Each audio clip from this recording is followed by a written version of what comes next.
Hi there, everyone. Well, our lovely Denise Hedberg has just put up another video giving us some inside information about the Jehovah's Witnesses inside who are suffering and know it's wrong and trying to get out. So I'm going to keep putting up these sorts of links and mirroring them. The aim is that you actually go to the source. Please go to the original videos and subscribe and interact there. That's the best thing. But I'll put this stuff up.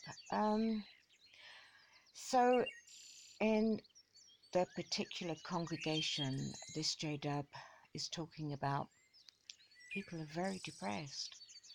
There's a lot of suffering going on, and they're not getting support from the elders.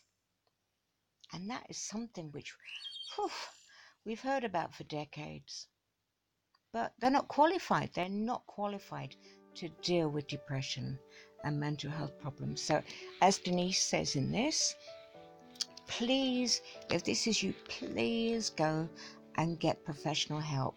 Absolutely. I mean, just do that. Just do it. If you have toothache, you go to the dentist. And this is exactly the same. So you get that help. So here you are, and as I say, please do source back to the original. Okay, thanks ever so much, Denise, for letting me mirror this. Bye. Hi, everybody. I just got another email from that JW that is still in but helping, and she said to pass it on, so I'm going to read it to you so you know what she has to say. Hi, Denise.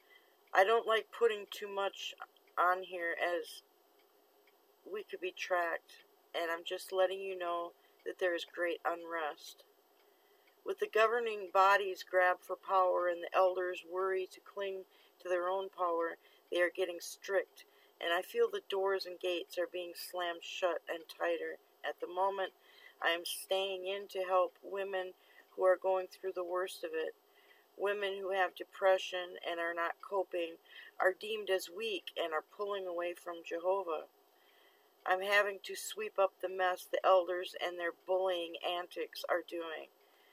This is what the elders are saying about them.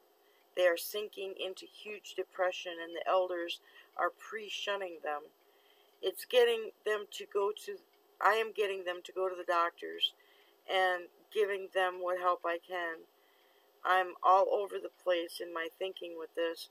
Many are not wanting to go into the ministry because they don't want to bring anyone else into the hypocrisy. Elders have told me that they wish they could bury the old 1914. It's not fitting anymore. Some are just laughing it off. The elders do know about the Australian Royal Commission. When I was dragged into the back room, I mentioned it, but quickly deflected it as they were looking for a way to get rid of me for apostasy. They quickly shut up when it was mentioned.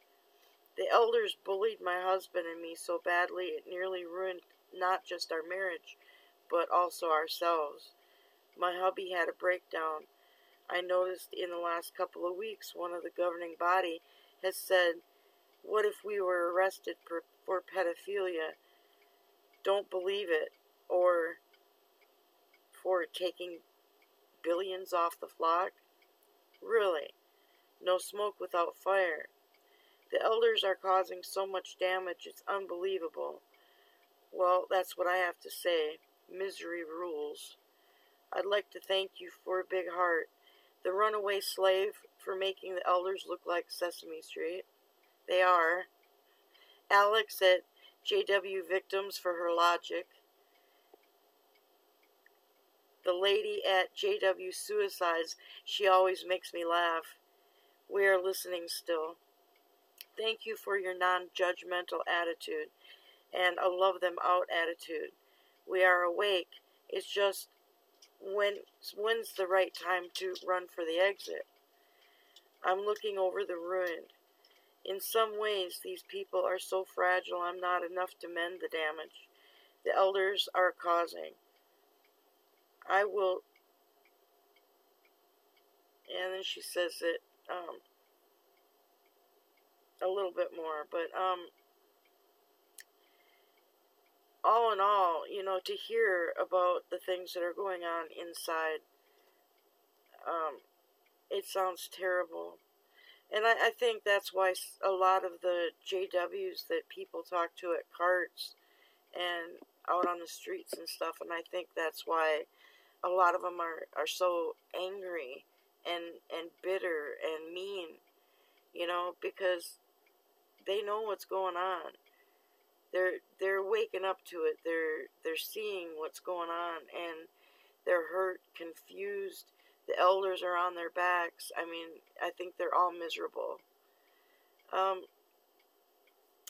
There was a talk that Jerry Jones sent me that was given by a circuit overseer in a Kingdom Hall, where he talks about depression and that inside the organization. And I'm going to do a video on that in another day or two.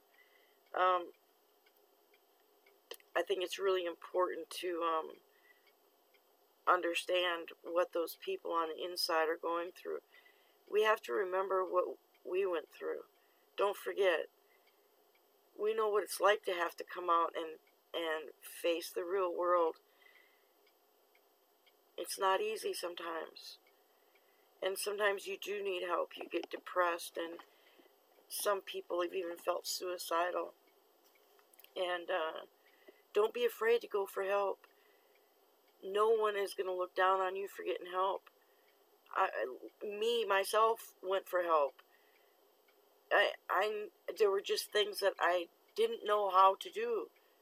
Period. That I had to go to people on the outside to learn how to do, because there were just skills I didn't have, and I had to learn those. And the looks on people's faces when you explain to them what you've gone through and what you faced on the inside, they are very compassionate for the things that we've gone through. So don't be afraid to go to them for help. They're very helpful. It's a good thing to ask for help. And most of all, do not be ashamed of going for help. Most of us have, and we know it's a good thing, and we're proud of you if you do. So if you need to do it to survive, do it. Because one day you too are going to be a big help for somebody.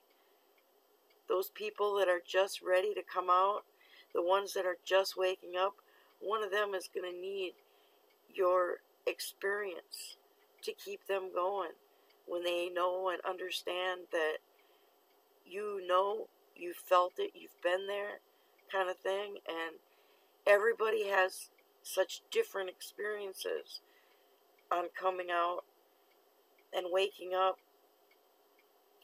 that each and every one of us are going to be a help to someone in the same position.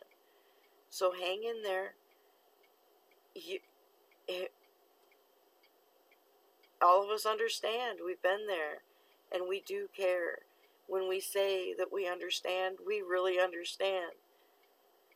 So I'll talk to you in a day or two when I get that other video up. Like I say, they're even discussing it with their congregations, and what he has to say is shocking, really. And I have to find a way to say what he said. I think I might play a recording of what he says, and then give my thoughts as we go through it. I think that might be the best way to do it for me. I could edit it, but then it would take me a week, and I just won't get it up. So I'm just going to do it the easy way until I get a little better computer savvy kind of thing. But have a good day, you guys, and I'll talk to you later.